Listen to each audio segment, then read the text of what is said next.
Salut tout le monde, bienvenue à cette autre édition du podcast de hockey sur demande sur les ondes des chemins télé. Quand est-ce qu'on joue au golf? Parce que là, ça commence à être long, là, la température, c'est... Sacrifice. On n'est pas béni, disons. On va dire ça comme ça. Si je ne suis pas dans ma région, vous ne devez pas l'être dans la vôtre. Donc, mon Dieu Seigneur, non. C'est très froid le matin, malheureusement, et c'est pas très chaud l'après-midi. Mais bon, on sent que ça s'en vient tranquillement. On espère juste que ça arrive là, d'ici les prochaines semaines. Là. Écoute, Stéphane, on arrive vers l'été, donc les sujets se font de plus en plus rares, mais on réussit quand même à trouver quelques trucs là, à vous parler. Et aujourd'hui, ça va être un peu, je dirais pas un spécial repêchage, parce qu'on ne parlera pas de ça pendant 57 minutes, mais veut pas, c'est la saison des repêchages qui arrive, que ce soit dans toutes les ligues, là, la Ligue nationale, mais la LHJMQ aussi, la Ligue de hockey féminine également. Et il y a quelques petites nouvelles là, qui sortent de ça, là, qui concernent un peu les athlètes des environs ici, des aides-chemins / Beauce aussi. Mais avant d'aller là, on va commencer par, célébrer le championnat de la Victoire de Montréal. Stéphane, c'est fait. Oui. Donc, la Victoire de Montréal qui remporte un premier titre là, depuis l'arrivée de la Ligue là, en 2023, si ma mémoire est bonne, que l'année que la Ligue est arrivée. Je me rappelle, on avait commencé ça à la base. On avait évidemment Marie-Philippe Poulin, une des meilleures joueuses au monde. Anne-Renée Desbiens, qui est une des meilleures gardiennes. C'est pas la meilleure gardienne de but au monde. Mais c'était déception après déception du côté de la Victoire de Montréal pour débuter. Mais là, finalement, cette année, 2026 fut la bonne alors qu'on a battu Ottawa en finale. Et c'est Marie-Philippe Poulin, d'ailleurs, qui a été nommée la MVP là, des séries éliminatoires. Je dirais pas que c'est un mauvais choix parce qu'écoute, Marie-Philippe Poulin était bonne en série, c'est aucun doute. Mais je pense qu'Anne-Renée Desbiens est une des grosses raisons pour laquelle cette équipe-là a pu soulever ce trophée-là. Mais écoute, il y en a tellement qui ont brillé dans cette équipe-là, que ce soit Abiroc qui s'est levé également dans le dernier match là, avec des gros buts. Il y en a plusieurs qui le méritaient. Ça a tombé sur Marie-Philippe Poulin, une athlète de notre coin là, ici en Beauce, donc on ne va pas s'en plaindre. Mais disons que ce titre-là aurait pu être partagé là, par plusieurs joueuses dans cette équipe-là. Ouais, puis Abiroc a compté, je pense, des buts convaincants aussi, puis qui ont été très utiles. Aussi, le Rust T6, 7 points, là. 3 buts, 4 passes en 9 matchs. Mais évidemment, Marie-Philippe Poulin qui a fini avec 2 buts, 6 passes, a été blessé aussi un petit peu dans les séries, donc a manqué en fin de saison. Mais la victoire qui gagne enfin, tu sais, je pense que depuis le début, on finissait premier au classement dans notre division, mais on allait choisir une équipe à chaque fois, chaque année, puis on se faisait avoir dans les séries. Hein. On choisissait l'équipe la moins bonne ou celle qu'on voulait jouer contre, puis finalement, ça nous jouait contre nous autres. D'ailleurs, je te fais une parenthèse, Stéphane, parce que je comptais que tu abordes ce sujet-là, parce que c'est la seule ligue de mémoire qu'on fait ça, que la première équipe choisit son adversaire en première ronde. T'aimerais-tu ça voir ça dans la LNH? Non. Non? Mais déjà que je trouve que les classements servent à rien, ça serait encore pire, je pense, avec ça. Non, je pense mais ça mettrait un petit peu de piquant, Stéphane. Non, je trouve que c'est bien, mais je pense que ça va changer aussi dans la LPHF un jour, mais qu'on ait plus d'équipes ou plus de peut-être plus de personnes dans les séries. Là, c'est sûr que là, c'est quoi, sont 8 équipes cette année, donc c'est sûr que c'est difficile quand tu as déjà 6 équipes sur 8 qui font les séries. Et je pense que ça va changer avec l'avenue des 4 autres équipes. Tu sais, je vais donner des statistiques pour Anne-Renée Desbiens. Tu as totalement raison. Là. Je pense dans les séries, elle était assez fumante. Là, 14, en 9 matchs, elle a 14 buts contre, 2 blanchissages. Elle a joué 600 minutes pour une moyenne de 1,40, 6 victoires, 2 défaites pour 9,44. Écoute, ça, c'est en série, puis je vous donne en saison juste pour vous autres. Là. En 25 parties, elle a 28 buts contre. Elle a une moyenne de 1,11, 19 victoires, 4 défaites, puis elle goal pour 955. Je vous le dis tout de suite, là. C'est assez incroyable pour une fille qui a joué probablement, là, elle a joué 25 matchs sur 30. Sandra Ibestra en a joué 5. Mais c'est quand même assez incroyable de voir ça. 1,11 et 955 en saison régulière. Donc, Anne-Renée Desbiens, excuse-moi, il n'a pas volé sa place. Puis honnêtement, ça aurait pu être un excellent choix pour le MVP aussi. Mais je pense que c'était plus cute pour un petit peu pour Marie-Philippe Poulin. Écoute, il y aura au moins un défilé de championnat à Montréal cette année et ce sera la victoire de Montréal. Peut-être 2, on ne sait jamais avec le Canadien. Il va en avoir un vraiment. J'espère qu'ils vont en faire un pour la victoire. En tout cas, moi, je le ferai en tout cas. Là. Ben, de ce que j'ai lu sur les réseaux sociaux, c'est pas une vraie parade. Là. Ils vont se promener peut-être une coupe de coin de rue, puis ça va ressembler à ça. Bon, on sait même pas s'il va y avoir comme une espèce de scène là, qui se promène là, pour J'ai hâte de voir qu'est-ce qu'on va faire, mais je pense qu'elle mériterait vraiment une belle petite. C'est sûr qu'en même temps, ils n'ont pas été gâtés. Hein? C'est ici à Montréal présentement. Il y a la F1 aussi qui était là aussi. Donc, ça n'a vraiment pas tombé sur un timing idéal du côté de la victoire, mais j'espère qu'on va penser à elle et qu'on va vraiment faire un petit quelque chose d'intéressant là, pour. Parce que, tu sais, c'est pas vrai qu'il n'y a pas de partisans de cette équipe-là. La place belle qui a été remplie durant toute la saison. Pas mal certain que si on organise de quoi qui fait du sens, il y a des partisans qui vont se déplacer pour voir ça. Faut arrêter de dire que le hockey féminin, c'est du hockey de bas de gamme et qu'il n'y a personne qui s'intéresse à ça. On voit tellement de commentaires qui sont désolants sur les réseaux sociaux. Je trouve ça plate. T'sais, vous avez le droit de ne pas aimer le produit, mais de là à dire qu'ils ne méritent pas d'avoir leur spotlight à eux autres, ça, honnêtement, c'est des commentaires qui n'ont pas leur place. Ouais, puis je rentre pas là-dedans. Moi, en tout cas, de ma façon que je pense, c'est plus que de hockey, mieux que c'est. C'est le même que je la vois. Là. Donc, que ce soit féminin, masculin, moi, je souhaite que cette ligue-là fonctionne. Oui, Max, on trouve les deux, ça va un peu vite. Je pense que l'expansion est assez rapide, mais quand même, je souhaite quand même que cette ligue-là fonctionne. Pas quel bel arrêt de bêche. Pas pour. Excusez, ouais, pour la parenthèse, pour la deuxième semaine de suite, on enregistre ce podcast-là pendant que le Canadien est en prolongation. Écoute, on est vraiment pas béni. On tombe tout le temps sur le fait que le Canadien est en prolongation. On peut pas avoir un peu de chance et que le match soit fini pendant qu'on enregistre le podcast. Donc, encore une fois, comme la semaine passée, vous allez avoir la réaction à chaud s'il y a un but durant cette prolongation-là du match numéro 3 entre le Canadien et les Hurricanes. Donc, Dobush vient de faire un arrêt, Stéphane. Oui, c'est ça. Excusez, j'essaie de faire plusieurs choses en même temps, là, mais je trouve ça très drôle. Donc, ce que je disais, c'est que cette ligue-là, je pense qu'elle mérite d'avoir son importance. Puis j'ai l'impression que de plus en plus, on va avoir des contrats de télévision qui vont embarquer là-dedans. On a eu des nouvelles femmes, dont Manon Home, qui va s'organiser maintenant une nouvelle association. Donc, il y a des femmes qui sont dans la Ligue nationale depuis quelques années, qui maintenant prennent place dans la PWHL. Puis c'est ça qui va être le fun. Je sais que les assistances aussi, là, il y a eu des assistances records à Ottawa en série, des assistances records aussi avec Minnesota cette année. Donc, tu sais, je crois que ça a une place, ça a vraiment sa place, puis je suis content de voir que les gens embarquent. C'est vraiment le fun. Tu sais, pour eux, d'avoir environ 6 à 10 000 personnes par match, c'est bon, ça va juste grossir, alors tant mieux. Et sinon, ben, la prochaine étape, normalement après la fin d'une saison, c'est le repêchage. Et justement, dans la PWHL, il y a deux demoiselles de notre coin. Ben, en tout cas, je dis de notre coin, mais on étire un peu la sauce. C'est plus de la Beauce que les aides-chemins, mais c'est vraiment pas loin. Donc, je voulais vraiment là, en faire mention parce qu'on n'a pas beaucoup d'athlètes, malheureusement, de notre région qui en sortent tant que ça là, dans les ligues, que ce soit féminines ou même dans la LNH. Il n'y en a pas eu tant que ça. Dans les aides-chemins, le dernier là, joueur d'impact des aides-chemins, c'était quoi, Alex Tanguay, avec les Avalanches Colorado et le Canadien de Montréal, qui était natif de Sainte-Justine, si je ne me trompe pas, ou la Chemin dans ces bouts-là. Mais on n'est pas vraiment gâtés. Donc, lorsque des joueuses dans les environs, quand même, que c'est pas dans les aides-chemins précisément, on va en faire mention. Il y en a deux là, qui ont déclaré leur présence là, pour le repêchage. Il y a Béatrice Bilodeau, elle qui est native de Sainte-Marie en Beauce, attaquante de 6 pieds, pas 6 pieds, mais 5 pieds 6 plutôt. Ah ben ouais, celle-là! Ouais, 6 pieds 6. des filles! Ouais, je vais te faire un petit lapsus. 5 pieds 2, elle 6 ça va tuer tout le monde sur la glace. Je l'ai lu à l'envers, c'est 5 pieds 6, elle qui a joué son... elle qui a joué son hockey universitaire du côté d'Ottawa. Elle vient de terminer son stage de 4 saisons là, avec l'Université d'Ottawa. A joué un total de 102 matchs. A récolté 22 buts, 25 passes pour un total de 47 points. Donc, on parle de moyenne de 0,46 points par rencontre. Donc, va faire partie du repêchage. 3 buts aussi en série, là, en 7 matchs aussi, il faut le préciser. Et la deuxième, qui va déclarer sa présence, Marjorie Bolduc, qui est native de Saint-Éphrem en Beauce, 25 ans, 5 pieds 7. Elle qui a joué son hockey universitaire à Bishop jusqu'en 2024-2025, mais a joué ensuite en Europe là, pour une saison, en fait, là, dans la EWHL.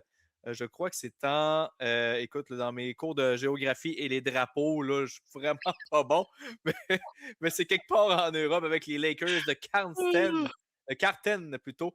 Elle a eu 1 point par match, 13 points en 13 rencontres. Elle a eu aussi 2 buts en 2 passes, 2 buts en 2 matchs là, en séries éliminatoires. Donc, 2 filles qui seront à surveiller là, lors du prochain repêchage de la PWHL. Et sinon, si on reste dans le domaine du repêchage, on va se transporter du côté de la LHJMQ. Ça fait quand même un petit bout que la liste est sortie là, pour le prochain repêchage, mais on n'a pas eu l'occasion d'en parler parce qu'on faisait pas mal nos tours d'horizon des équipes éliminées, puis ça a pas mal pris là, les minutes là, nécessaires pour les derniers podcasts. Mais là, on va en parler un petit peu parce qu'il y a quand même quelques représentants des Chevaliers de Lévis là, qui feront partie du prochain repêchage de la LHJMQ. Et j'en compte là 5 qui sont dans le top 50 actuellement, donc dans les 3 premières rondes. Le premier en tête de liste, c'est le gardien de but, Zachary Lainez, là, qui, lui, a 15 ans, natif de Lévis, 5 pieds 11, 163 livres, donc déjà une bonne charpente pour un gardien de but de 15 ans. C'est pas mal lui qui a été l'homme de confiance des Chevaliers de Lévis là, durant la saison, avec un dossier de 16 victoires, 5 défaites, aucune embrée d'égalité. Moyenne de baloué de 2,49 et 920 de pourcentage d'efficacité. Et en série, 13-4 s'affiche, 2,98 de baloué et 903 d'efficacité. Sinon, l'autre joueur des Chevaliers, c'est Enzo Roy, plutôt défenseur de 15 ans, 5 pieds 9, 157 livres, a disputé 42 matchs cette saison avec les Chevaliers de Lévis, 8 buts, 11 passes, 19 points, mais a connu de très bonnes séries par contre, 14 points en 18 matchs de séries éliminatoires. Donc, pour un défenseur, c'est assez des bonnes statistiques. Sinon, on se transporte du côté de Saint-Éphrem-de-Beauce, alors que Axel Bolduc, là, qui est un représentant de là-bas, 5 pieds 10, 143 livres, 15 ans. Lui qui a joué 42 matchs, plus défensif, là, 5 points en 42 matchs, 5 passes plus précisément. En série, il y a eu une petite montée là, au niveau de ses statistiques, là, 6 points en 18 matchs de séries éliminatoires. Beaucoup de minutes de pénalité, donc je ne sais pas si c'est dû à la robustesse ou si c'est dû à l'indiscipline, mais quand même, 58 minutes de pénalité en 42 matchs et 14 minutes de pénalité en série en 18 rencontres. Sinon, si on se transporte du côté de Lévis, Malek Bélanger, attaquant de 5 et 11, 185 livres. Déjà une bonne charpente, pareil, pour 15 ans, 5 et 11, 185 livres. Il y a des espoirs de la LNH qui n'ont même pas ça comme gabarit à leur année de repêchage. Donc, quand même bien parti. 16 points en 42 matchs, 2 buts, 14 passes, pour le plus précis. Et 8 points en 16 matchs, 6 buts, 2 passes en séries éliminatoires. Et là, dernier, Stéphane, tu vas l'aimer parce que un attaquant plutôt c'est natif de Saint-Georges-de-Beauce. Mais écoute bien son gabarit. 15 ans, le jeune. 6 pieds 2, 181 livres. Ah, bah, à 15 ans. Oh, et il y a des joueurs de la LNH qui n'ont même pas ça comme gabarit. Non, non. Mon gars, il est à 175, 180, mais il est 5 et 9. Là. Il n'est pas 6 et 2. Là. C'est incroyable la grandeur et la grandeur qu'il peut avoir à cet âge. C'est épouvantable. Lui qui a joué pour les Chevaliers, évidemment, cette année. 41 matchs de disputés, 9 buts, 7 passes, 16 points en série, 5 points en 18 matchs. Donc, un gabarit fort intéressant pour Loïc Poulain. Donc, c'est pas mal les tops là, au niveau des Chevaliers de Lévis là, qui vont représenter fièrement les Chevaliers lors du prochain repêchage de la LHJMQ. D'ailleurs, on fera un compte rendu. Oui, on va faire un compte rendu lorsque le repêchage sera passé. D'habitude, c'est en début juin, le repêchage de la LHJMQ, voire mi-juin, gros top. Là. Donc, dans pas long, on devrait savoir les destinations de ces joueurs-là. Donc, bonne chance à vous tous. Sinon, Stéphane, on va parler un petit peu de la Coupe Memorial aussi parce qu'on est en plein dedans actuellement. Évidemment, le moment où vous allez écouter le repêchage, pas le repêchage, mais le podcast, il va y avoir d'autres matchs qui sont passés. Mais présentement, au moment où on enregistre, il y a 2 matchs des Saguenayens de Chicoutimi qui ont été disputés. J'aurais envie de te dire des performances plus ou moins convaincantes. Là. On s'en parlait là, avant qu'on entre en onde. Les Saguenayens ont été habitués avec des rouleaux compresseurs tout au long de la saison, même durant les séries. Mais là, ils commencent à repogner leur homme un petit peu là, lors de la Coupe Memorial. On a débuté ça, c'était pas évident par contre là, contre les Silver Tips d'Everett, qui était la grosse équipe là, un peu là, à battre là, du côté de l'Ouest. Et ça a été une défaite de 5-3. Mais ça a été un match qui a été majoritairement contrôlé là, par les Silver Tips. Là. Évidemment, Landon Dupont, là, un défenseur exceptionnel qui a connu un fort match, a préparé une belle manœuvre là, pour un début là, des Silver Tips. Là. Donc, ça a été ça pas mal le premier match. Et le deuxième match, là, je m'attendais vraiment à ce qu'on ait vraiment une performance convaincante du côté des Saguenayens parce qu'on jouait contre les Rockets de Kelowna, qui est l'équipe hôtesse, mais l'équipe la plus faible selon plusieurs. Et Stéphane, ça a pris la prolongation pour trancher le débat. Ça m'a un peu jeté sur le dos. Là. Je pensais qu'on allait avoir une performance, là, sans dire qu'on allait leur passer sur le corps 5-6-1, mais je m'attendais quand même à un match beaucoup plus convaincant qu'une victoire de on s'en est sorti avec une victoire quand même, là. Victoire de 3-2, là, mais ça m'a laissé un petit peu sur mon appétit, cette rencontre-là. Mais belle performance de Liam Lefebvre, le 2 buts, dont un très beau là, lors du le premier but de la rencontre, en fait. Là. Une belle manœuvre là, de sa part, lui qui va être à surveiller pour le repêchage de la LNH, justement, à la fin du mois de juin. Mais jusqu'à maintenant, j'étais un peu sur mon appétit là, du côté des Saguenay. Ouais, puis on voit que les équipes qui sont là, qui sont rendues là d'ailleurs, c'est toutes des bonnes équipes. Encore à soir, on enregistre là, évidemment le 25 mai, mais les Rangers de Kitchener qui sont en train de prendre les Silver Tips d'Everett en otage, là, c'est 5-2 en troisième période. Et on ne s'attendait pas à ça des Rangers. On pensait que les Silver Tips seraient probablement l'équipe la meilleure. Mais il y a des pleins rebondissements présentement. Puis Chicoutimi doit absolument faire bien une figure en son troisième match parce que si les Rockets perdent, eux, ils vont être finis. C'est la 4e équipe, donc ils ne feront pas les séries, là, la fameuse deuxième manche. Là. La ronde éliminatoire. Là. La ronde éliminatoire. Donc, il faut absolument qu'on sorte fort du côté des Saguenayens. Ça ne sera pas facile non plus là, contre les Rangers de Kitchener, là, jamais qui sont un rouleau compresseur présentement. Là. C'est comme on dit, je pense qu'on a l'autre c'est Cameron Reed, là, il y a quoi, 1 but, 3 passes aujourd'hui. Ouais. Donc, ça va être toute une commande quand même pour Chicoutimi qui a une grosse équipe, mais on voit que rendu là, il y a trois grosses équipes qui étaient là. Max, oh, et c'est un but encore plate. Veshnikov, un autre garbage goal. Les Hurricanes. Oh. Et c'est terminé, donc 2-1 la série. Là, pour... Hey, pas de lancer pour le Canadien. On fait une bulle, les boys, là, mais un lancé dans les 35 dernières minutes de jeu du Canadien. Un lancé. On va revenir là-dessus tantôt, là, mais ouais, c'est pas une grosse performance. Mais ouais, poursuis ce que tu disais. Tu mentionnais là, du côté de Kitchener. Ouais. Kitchener qui va être difficile à bouger, je pense, demain pour les Saguenayens de Chicoutimi. Donc, j'ai hâte de voir. Si on peut sortir fort et on a des bonnes performances de nos gardiens puis de l'attaque, on peut probablement battre les Kitchener. Mais si on bat les Rangers demain, on se met en très, très bonne position pour la ronde éliminatoire. Mais ça va être difficile. Très, très difficile.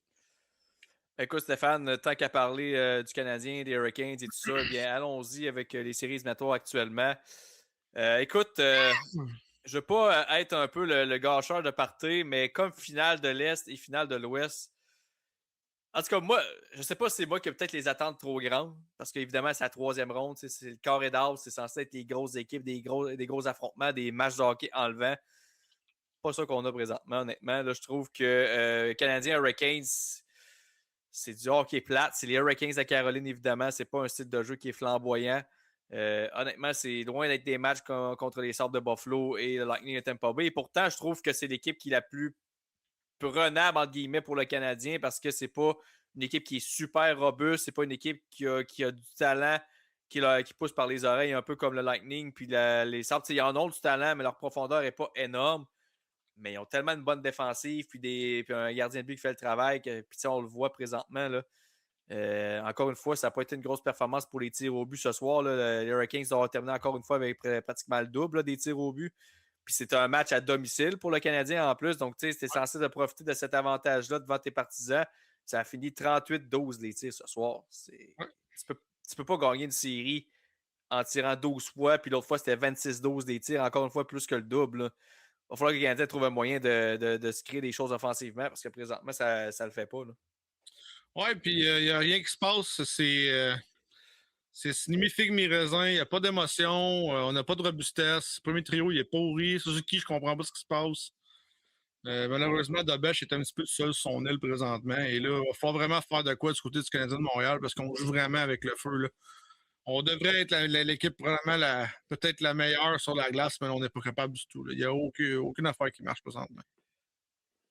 Donc, du côté du Canadien, on va essayer de se reprendre. Écoute, c'est rendu quoi? 2-5 l'affiche à domicile du Canadien? 2-7. 2-7. 2-5, 2-5, ouais. 2-5. L'avantage devant les partisans, c'est zéro open bar. Là. On n'en a pas d'avantage devant nos partisans. La première fois que Dobech perd une rencontre après avoir une défaite. Aussi. Puis première fois que le Canadien tire de l'arrière dans une série également depuis le début des séries. Ils ont tout le temps soit mené ou soit à égalité, mais ils n'ont jamais tiré de l'arrière.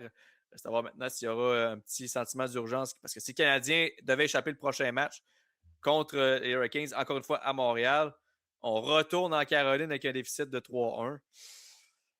Ça va se compliquer. Mais en même temps, je trouve je sais pas on est peut-être un peu dur envers le Canadien parce que personne ne les voyait là, premièrement. Donc, tout ce qu'on a présentement, là, c'est du bonbon, c'est du bonus. Canadien, on s'en est parlé, toi et moi, Stéphane, depuis le début de la saison. On pensait que c'était encore plus loin là, dans 2-3 ans avec que le Canadien soit vraiment aspirant pour gagner la Coupe Stanley. Puis là, on est en finale de l'Est. On est en avance sur un peu le calendrier de cette fameuse reconstruction-là. Donc, on est peut-être un petit peu dur. Mais en même temps, quand on les voit rendus à cette étape-là, on veut les voir performer. Puis malheureusement, c'est pas nécessairement la défaite qui fait mal, mais c'est juste on est complètement étouffé par les Hurricanes. Puis on paraît pas si bien que ça depuis le début de la série. Oui, il y a eu le gros match de 6-2 en levée de rideau. Ouais. Mais il y a eu le 2 jours de congé du côté des Hurricanes qui est un peu une lame à double tranchant. Là, on s'est remis un peu plus dans le rythme, dans le beat là, du côté des Kings. Puis là, ça commence plus à ressembler à une série de signer le jeu défensif des Hurricanes. Ouais, exact. Puis tu sais, là, ça parle à TSN, là, pas TSN, c'est pas que j'en parle. Puis je suis un petit peu l'actualité là, parce que je vais voir comment ça va. Il y avait une pénalité aussi qui n'a pas été nommée sur Lane Hudson, un coup de coude, ça marboulette, comme on dirait, mais ça reste que tu fais. Tu as 12 tirs au lancer en 4 périodes presque complètes. Là. Les Kings ont scoré à quoi il restait, je pense, c'est 3 minutes, 4 minutes à la période. Tu peux pas gagner un match. Puis il va falloir que cette équipe-là soit plus apparente. Le premier trio est juste pas là. Puis là, je pense que c'est vraiment le volume. Tu sais, les Hurricanes ont une équipe qui lance beaucoup au filet. Là, c'est tout le temps de moyenne de 33 et plus là, depuis le début des séries. Puis même en saison régulière, c'est 31 et plus. Mais ça reste que c'est une question de volume. Là. Puis là, le Canadien, tu peux pas penser gagner des matchs avec 12-13 lancés par rencontre. Ça fonctionne pas. Puis honnêtement, là, Max, on regardait la game dans l'autre podcast. C'est pas parce que les lancers, ils n'ont pas de chance de lancer. C'est parce qu'on lance tout à côté du but. On n'est pas capable de viser le but. Suzuki a 2 contre 1 qui manque une feinte que je sais pas ce qu'il faisait, Max. J'ai pété une coche dans l'autre podcast. Puis après ça, encore là, en overtime, il lance. Une chance de marquer, il lance 2 pieds à côté du but à gauche, à l'extérieur. Donc, tu sais, il y a quelque chose qui se passe clairement du côté du Canadien. On manque de. Soit que c'était une trop hausse confiance après le premier match, puis on s'est dit, on est habitué de gagner ça en 6 puis en 7, mais il va falloir vraiment qu'on trouve un moyen du côté Canadien d'arrêter de se faire brasser comme ça. Là, Hudson, encore à soir, là, il a reçu 12 mises en échec contre lui. Donc, 4-5 avec des coups de coude, puis des coups de bâton, puis des coups de scie, puis les arbitres ne se viront pas, on le sait. Donc, il faut qu'on se rétablisse du côté du Canadien puis qu'on trouve la façon de devenir l'agresseur et non l'agressé. Présentement, c'est ça. Un peu comme les années d'avant, Max, on en parlait depuis une couple d'années. Il faut que le Canadien devienne à un moment donné un jour l'agresseur et non l'agressé. Et présentement, on est revenu un peu à ce statut-là, malheureusement. Puis, tantôt, il y a une statistique qui est passée. Là, si vous avez regardé le match là, à Sportsnet, il y avait passé un bandeau dans le haut. C'était écrit les nombres de tirs tentés des deux équipes. C'était 65-31 en faveur des Hurricanes. 65-31. Un match devant tes partisans, puis tu te fais dominer de la sorte. C'est toi qui es censé d'avoir l'avantage du dernier changement. C'est toi qui es censé être capable de placer tes confrontations. Puis je ne veux pas blâmer Martin Saint-Louis là-dessus, mais clairement, il y a quelque chose qui se fait. Ou si les Hurricanes qui sont trop forts pour eux autres, c'est possible aussi, mais pourtant, sur papier, c'est un club qui. C'est pas un club super épeurant non plus. Mais écoute, on joue bien en unité de 5. On est très. La couverture est très, très serrée, donc c'est difficile de percer. Puis, quand tu tentes juste 35. Quand tu tentes seulement. Pas que tu as 35 tirs au but, tu en essaies juste 35 d'un match. Écoute, c'est vraiment pas beaucoup. Mais bon, écoute, on va voir comment on va rebondir du côté du Canadien, mais. Il faut gagner, ça vaut splitter ça à domicile. 2-2. Exactement. Sinon, ben écoute, si on se transporte du côté de l'Ouest, ben là, ça, c'est une déconfiture totale, une déception. On en parle depuis le début de la saison, Stéphane. On a peut-être placé l'Avalanche Colorado trop haut sur un piédestal parce que là, ils ont tombé de haut. Et oui, il y a eu les blessures. Il y a Ken McCart qui a manqué le premier match. Je pense qu'il a manqué le deuxième aussi. Puis là, le troisième, il n'est comme pas à 100%. Il y a McKinnon qui s'est blessé dans la rencontre aussi dans le dernier match. Mais mine de rien, résultat des courses, c'est 3-0 Vegas dans cette série-là. On va prendre une expression qu'on utilise souvent, tout puis moi, Stéphane, mais on n'avait pas ça sur notre carte de bingo en débutant la série de la finale de l'Ouest, que ça allait être pas une balade dans le parc, là, mais écoute, Vegas a le vent dans les voiles dans cette série-là. J'ai parlé à travers mon chapeau dans les podcasts en disant que je savais pas comment que les Golden Knights pourraient gagner cette série-là. honnêtement, ils sont en train de démolir la série. Donc, ils t'en ont montré de 3 façons. Ils me l'ont montré de 3 façons. Écoute, puis on l'a vu dans le dernier match, le McKinnon qui s'est blessé au genou, puis qu'il a essayé de revenir. Puis, tu sais, ça doit tellement être frustrant quand ton capitaine, tes 2 meilleurs joueurs de la concession sont blessés et ça joue tellement mal devant eux autres, tu sais. Je pense qu'on a pris vraiment à la légère la série contre les Golden Knights du côté de l'Avalanche. Et là, on s'est tiré dans le pied. On a dit 0, c'est pas si pire. 2-0, c'est pas si pire. Le 3-0, c'est fini. Là, fait que je pense que du côté de l'Avalanche, ça va être difficile. Moi, je pense que cette série-là est finie. En 5, en 6, je pense pas que ça va aller en 7. Je pense que l'Avalanche va probablement remporter le prochain match. Mais ça reste que les Golden Knights, si la tendance se maintient, devraient avoir une couple de journées de congés aussi entre la celle du Canadien et des Hurricanes, si on n'a pas encore des foudres de 12 lancés par match pour les 3 prochains matchs du côté des Canadiens. Là. Mais je pense que ça va être une série un petit peu plus longue du côté du Canadien. Puis quel désastre que ça serait d'avoir les Golden Knights contre les Hurricanes en finale. Mais écoute, qu'est-ce que tu veux qu'on fasse? Ça se peut que ça soit ça. Parce que Batman serait content, il n'y aurait pas d'équipe canadienne en finale. Pas sûr, moi, parce que tous les revenus en finale vont à la Ligue nationale. Je ne sais pas si tu savais, parce que c'est un événement. Ouais. Donc, je ne suis pas sûr qu'en Caroline, avec leurs 18 000 personnes à 3 piastres le hot dog, ils seraient contents, alors que le Canadien, ils font la palette à Montréal avec les séries. Là. Donc, pas mal sûr que Gary Bettman, pour l'argent des fonds communs de la Ligue nationale, serait bien content que ce soit Montréal Golden Knights. Ouais, puis écoute, du côté d'Avalanche, on avait eu l'occasion de revenir dans cette série-là de match numéro 3. On mène 3-0 en première. Écoute, on semblait flotter vers une victoire. Puis, écoute, ça a été la remontée de Vegas. 5 buts sans réplique pour finir ça 5-3. T'as-tu regardé la rencontre? Complet. Oh. Max est buggy. Les couteaux complets. Domination flagrante de l'Avalanche en début de match, puis après ça, on s'est écroulé en deuxième période. Là. Le but de Mitch Marner a fait vraiment mal. Je suis de retour. Écoute, mon Internet est aussi stable que le jeu de l'Avalanche du Colorado. On a flanché, Stéphane. On a flanché. C'est très bon.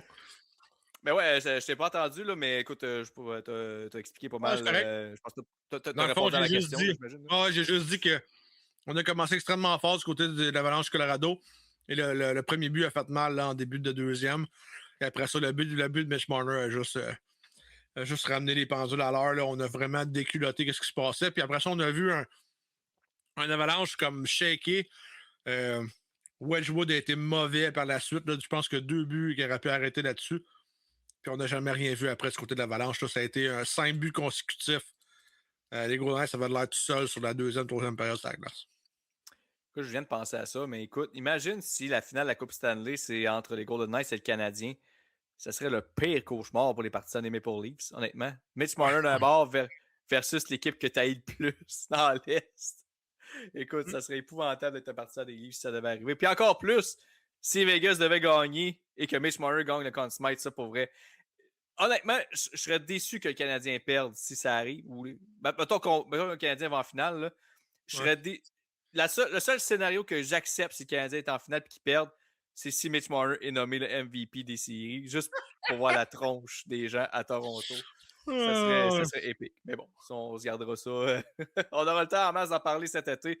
J'ai l'impression que Toronto, encore une fois, ça a déjà commencé, beaucoup de mouvements, mais j'ai comme l'impression que ce n'est que le début avec un nouveau DG et un nouveau coach également.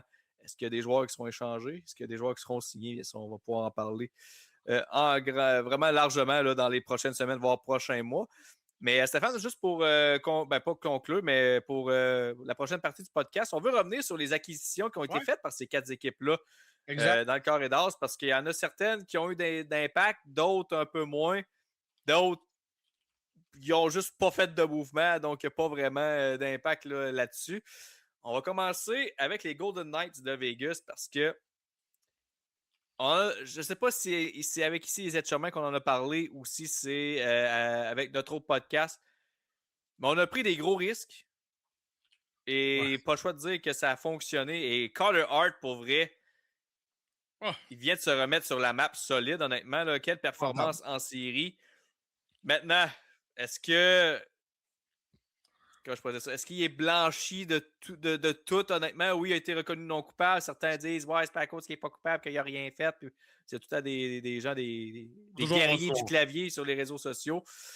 Mais n'empêche que lui, il se concentre à jouer au hockey présentement, ça fonctionne, puis il est en train de se remagasiner un poste de numéro 1 dans la LNH, puis ça va peut-être même être à Vegas, là, parce que ça fait des années que du côté de Vegas, on marche avec des Adam Hill pas très stables. Ça a été Robin Lehner aussi dans le passé, qui était souvent blessé, a eu des problèmes personnels aussi. Donc, il n'y avait pas de stabilité. Puis je pense que c'est un peu ce chaînon manquant-là du côté de Vegas qui les empêchait de demeurer une équipe ultra compétitive parce qu'écoute, l'attaque, ils l'ont. Là. La défensive, font le travail aussi. Mais c'est souvent le gardien de but qui faisait défaut. Mais là, je pense qu'on l'a peut-être trouvé, notre gardien de but, pour du moins à moyen terme, peut-être pas long terme, mais pour au moins les 2-3 prochaines années, je pense qu'on peut être en voiture avec Carter Hart. Ah, puis il est encore jeune, Carter Hart, là, il y a quoi, là, 20, 27, 28, 27? Donc, c'est une organisation qui va être là pour longtemps si on le signe. Il a connu des séries présentement incroyables. Là, il est à 923. Je pense présentement 11 victoires, 2,30 de buts alloués. Ça va être difficile. Moi, je pense que la meilleure acquisition, c'est eux autres du côté des Golden Knights. Puis malheureusement, on l'a eu pour rien. Là. C'est heureusement pour eux, malheureusement pour le reste de la Ligue nationale. Puis je t'en ai parlé, Max, on s'en est parlé cette semaine. Je disais, hey, je trouve ça pas. Je trouve que les Golden Knights ont toujours une longueur d'avance sur bien des choses. Encore une fois, Carter Hart va être l'histoire des séries du côté des Golden Knights. Oui, Mitch Marner fait la job, mais on a vraiment un mur en arrière qui fonctionne. On l'a eu pour rien. Là, tu me dis, ouais, mais c'était à les Oilers d'aller le chercher s'ils avaient besoin. Donc, tu sais, tu as raison, mais en même temps, je pense que dans une équipe, dans un marché canadien, ça n'aurait pas fonctionné. Il y avait une ou deux places nationales que Carter Hart pourrait se retrouver après toutes les allégations qu'il y a eu et tout le trouble. C'était une équipe comme Vegas, une équipe comme Floride, là, tu sais, où que tout le monde se fout d'un peu de tout puis que c'est pas l'attraction principale. Et là, Vegas, ça fait juste cliquer. Connu quoi, c'est 14 ou 15 rencontres dans la saison. Il arrive en série puis il est juste tout feu de flamme. Arrête tout, honnêtement, c'est un facteur dans cette série-là. Puis ça serait drôle, hein, malheureusement. Les Flyers qui ont passé par la reconstruction ont perdu Carter Hart en PMU de la saison en 23-24.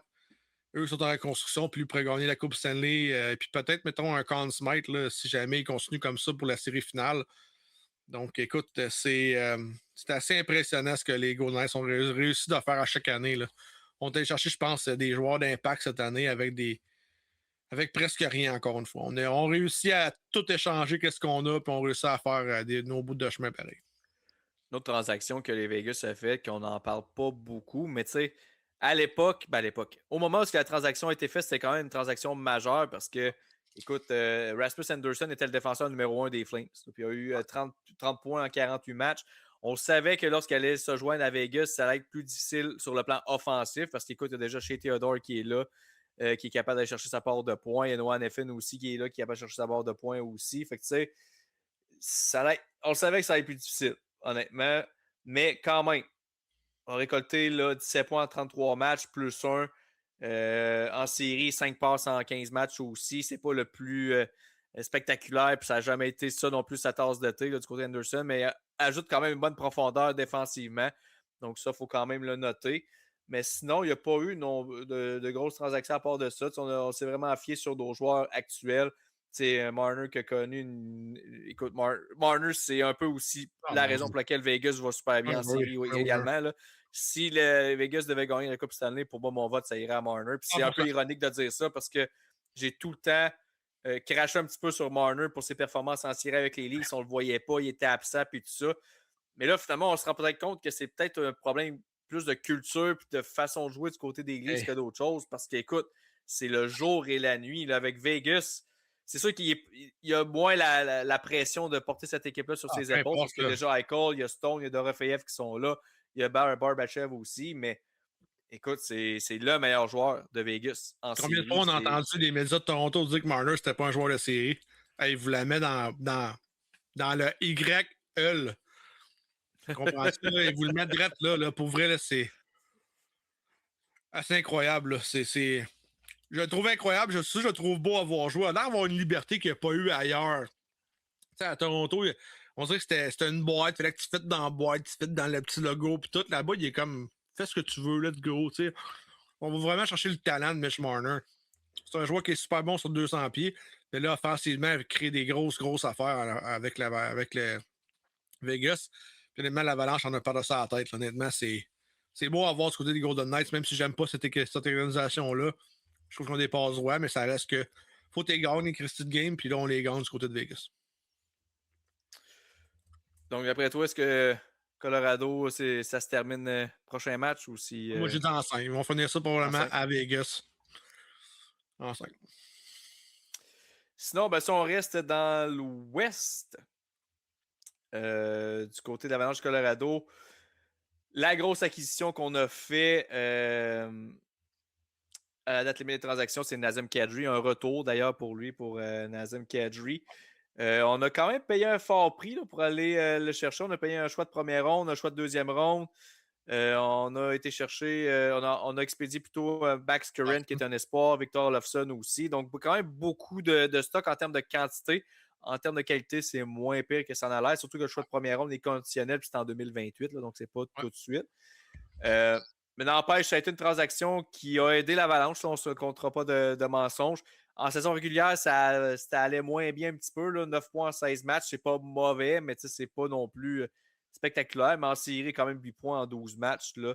Et a surtout pas mis son équipe dans le trouble. Là. Je me souviens là, avec les Leafs, c'était, et là c'est là plusieurs années là, que je recule, là, mais il copait souvent des mauvaises pénalités qui mettaient son équipe dans le trouble. Là, j'ai pas vu ça présentement là, dans les séries avec l'Avalanche. Donc, il semble avoir appris de ses erreurs, amène une profondeur, joue surtout sur une troisième ligne là, du côté de Kadri, donc pas trop de pression de transporter cette équipe-là. Mais somme toute, ça a été une bonne acquisition du côté de l'Avalanche là, en général. Oui, effectivement. Puis, en allant chercher Nazem Kadri, on retrouve un peu l'identité qu'on avait quand on a gagné la Coupe Stanley en 2022, je pense. 2022 ou 2021? L'année qu'ils ont gagné la Coupe, 2021? C'est 2021-2022. Ouais, c'est ça. 15 points en 16 matchs dans cette run-là. Ouais, c'est ça. Donc, Kadri revient un petit peu dans cet environnement-là qui était connu. On a, comme tu dis, on a donné porter des choix de repêchage, mais c'est pas si pire que ça. Surtout que le Colorado finit toujours souvent les premiers dans la Ligue nationale. Donc, c'est un choix tardif là, de 3, 31, 32, 33e. Et tu as parlé de Nicolas Roy aussi? Ben, c'était le prochain que je m'en allais, Nicolas Roy. Nazem Kadri, mais je pense que l'addition de Nazem Kadri, on retrouvait un petit peu le fameux le FU attitude un peu de Nazem Kadri là, qui peut venir faire une grosse mise en échec, déranger l'adversaire, qui peut changer le tournant d'une série. Le fait contre les Stars, ça a fonctionné aussi contre le Wild, puis là, on semble que c'est vraiment...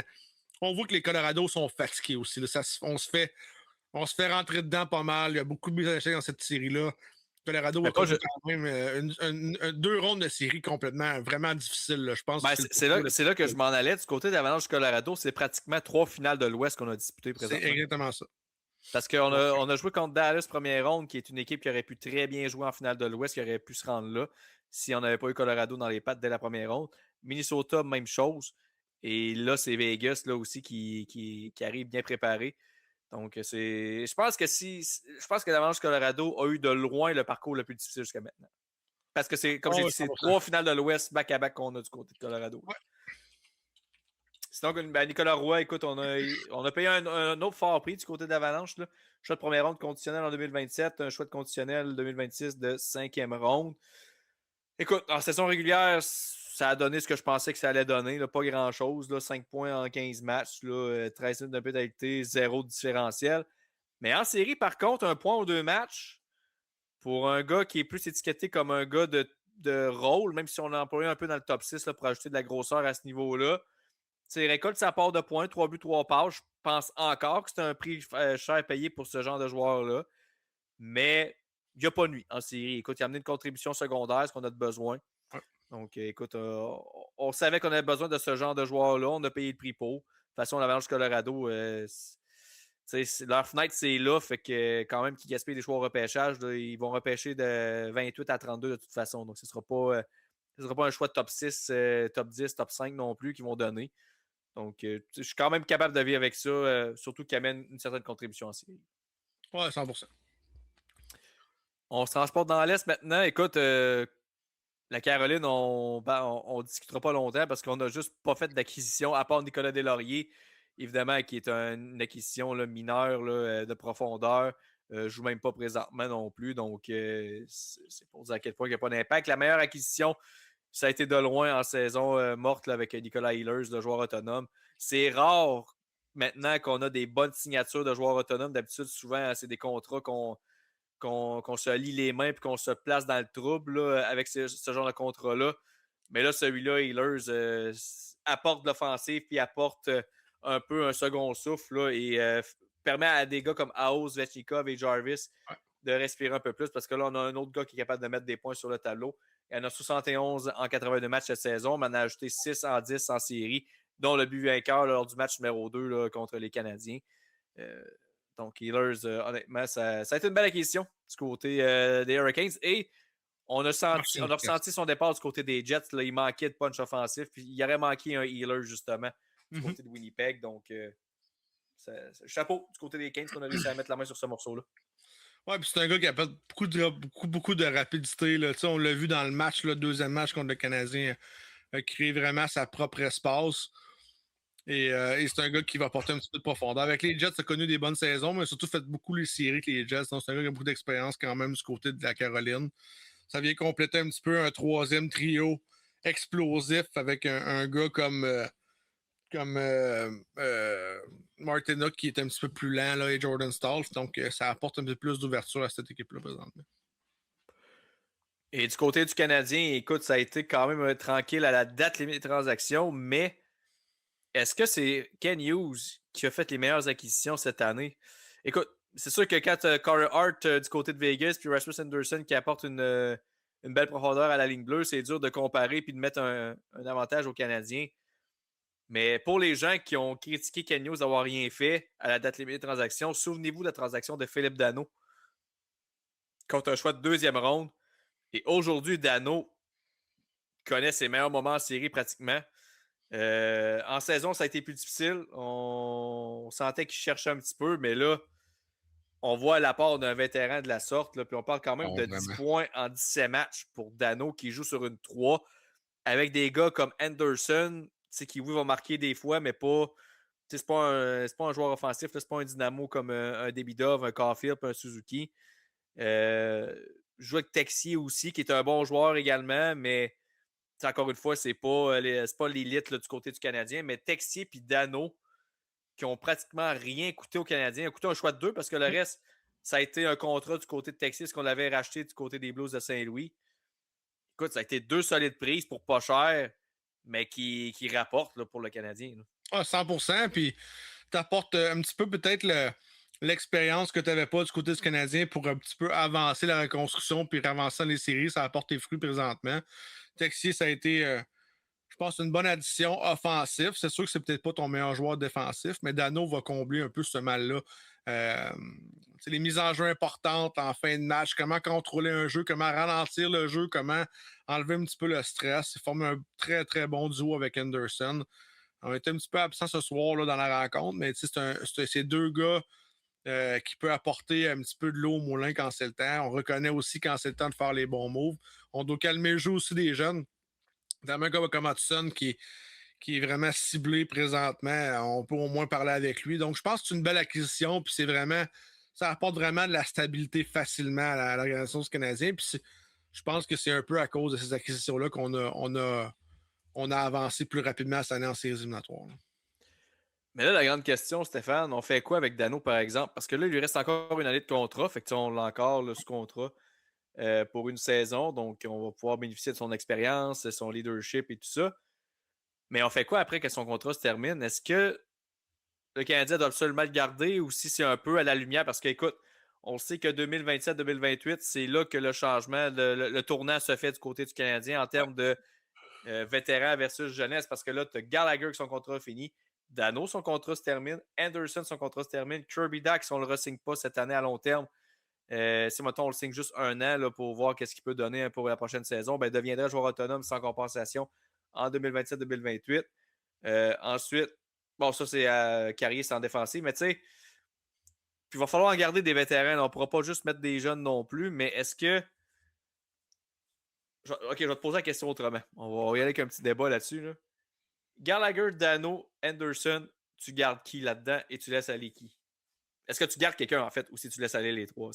Ouais, ça dépend du salaire qu'ils veulent aller chercher. Moi, je pense que Dano peut te donner encore un bon 3 ans. Peut-être pas la meilleure vitesse, mais c'est un gars qui peut te donner un désavantage numérique. Il peut aller étouffer une avance aussi de 2 à 3 buts quand tu as besoin. C'est un gars qui a de l'expérience en séries éliminatoires avec les Kings, avec le Canadien du temps aussi. Je pense que c'est un gars qui est bon pour le moral. C'est un Québécois en plus. Donc, même si je ne suis pas tout le temps pro-québécois, je pense que ça reste un facteur important à Montréal. Je continue un contrat à Dano peut-être de 3 ans à 3 millions. C'est quelque chose que je vais faire demain matin. Je tiens sur le crayon, puis let's go, on va en bas. Au niveau d'Anderson, je pense que c'est un gars qui est bon de plus en plus que la saison continue, mais il faut quand même que tu le mettes avec un vétéran qui va bien jouer avec. Donc, tu sais, on l'a vu avec l'année passée quand il jouait avec Gallagher, puis je me sais pas le gars grandi aux Flyers. Là. Dvorak? Dvorak, ça allait bien toute la saison parce que c'est un trio qui était étiqueté à ça. Je pense que encore une fois, ça dépend du salaire. S'il demande un salaire de 3,5, 4 millions maximum, mais tu peux peut-être risquer pour un an ou deux avec Anderson. Moi, la seule personne que je ne re-signais pas, malheureusement, c'est Gallagher. Oui, ça a été probablement l'emblème du Canadien dans les 10-12 dernières années parce que c'est le gars qui a été là tout le temps, à tous les matchs, a donné ce qu'il pouvait, a donné son corps, ses mains, sa tête, son sang à l'organisation du Canadien, mais je pense que c'est proche de la retraite pour Gallagher. Je ne sais pas s'il va vouloir continuer ou il va prendre sa retraite. Mais je pense qu'il est magané un petit peu malheureusement et je pense pas que quelqu'un va le signer. Ah, tu sais, même pas 1 million. Là. Même s'il demanderait 1 million par année, je pense pas qu'on va le faire du côté des Canadiens. Donc, tu sais, on le voyait pas en série, il n'a pas joué à la fin de saison. Il est venu faire un petit peu un électrochoc contre Tampa Bay parce qu'il y avait l'effet Gallagher, l'effet que Tampa Bay avait joué en 2021 en finale contre eux autres. Donc, tu sais, il y avait certains points qu'on pouvait faire, mais on ne l'a pas revu contre les Sorts, même si ça s'était serré. On ne le reverra pas non plus contre Caroline, qui est une équipe beaucoup plus rapide. Donc, moi, si je suis capable de garder Dano pour 3 ans, Anderson peut-être pour 1 ou 2, juste pour une autre transition, pour amener peut-être les jeunes vers un autre niveau encore.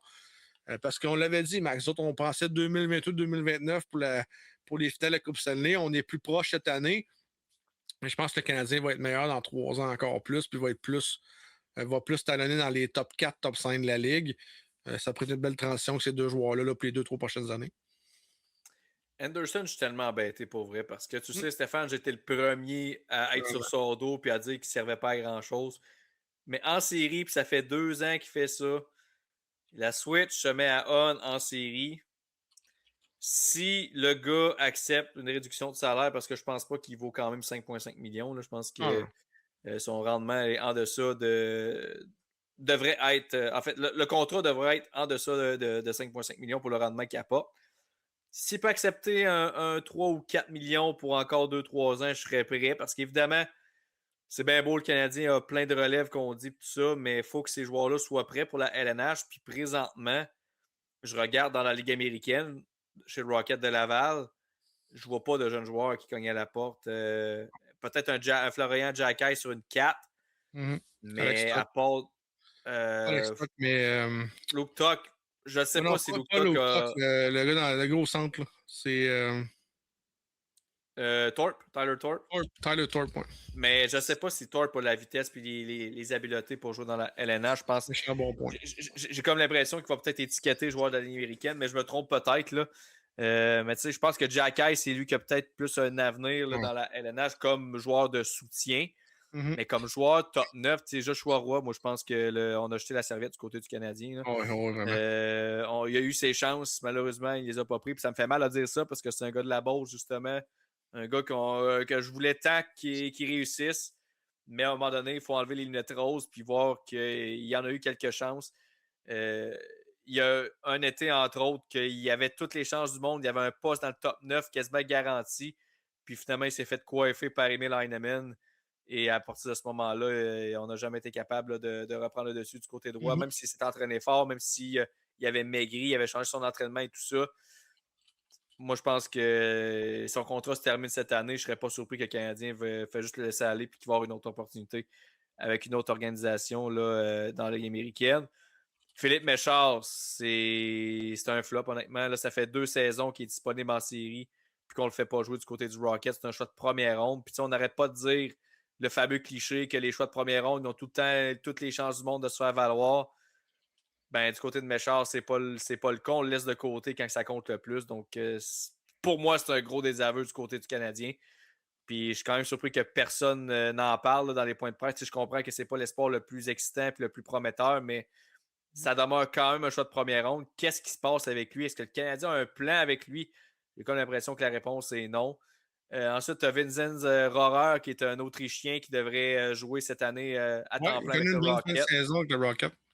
Bonne fin de saison avec le Rocket, mais je pense pas qu'il est prêt dans la LNH. C'est tout ça pour dire que la relève à l'attaque, il y a Zarovski qui va arriver dans 2 ans, il y a Michael H qui va peut-être arriver dans 1 an, mais il faut que ces gars-là prennent du galon.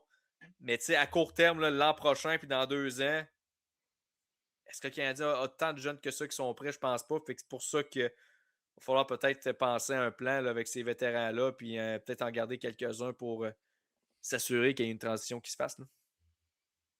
Oui, 100%. Puis, tu sais, je pense que ça va juste faire du bien à l'organisation d'avoir de la nouveauté un petit peu. Puis en bas, on va voir comment que ça va aller. Mais je pense qu'au cours des prochaines années, le Rocket de Laval visera peut-être pas les grands honneurs. On va vraiment y aller avec qui peut donner quelque chose, qu'est-ce qu'on peut faire dans les prochaines années.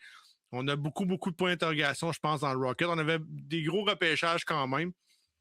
Mais là, je pense qu'on va vraiment y aller avec qu'est-ce qu'on a en main, qu'est-ce qu'on peut échanger, qu'est-ce qu'on peut avoir comme deal pour aller chercher nos joueurs qu'on a besoin avec le club en haut. Je pense que c'est plus ça qu'on va faire du côté du Rocket pour les prochaines années.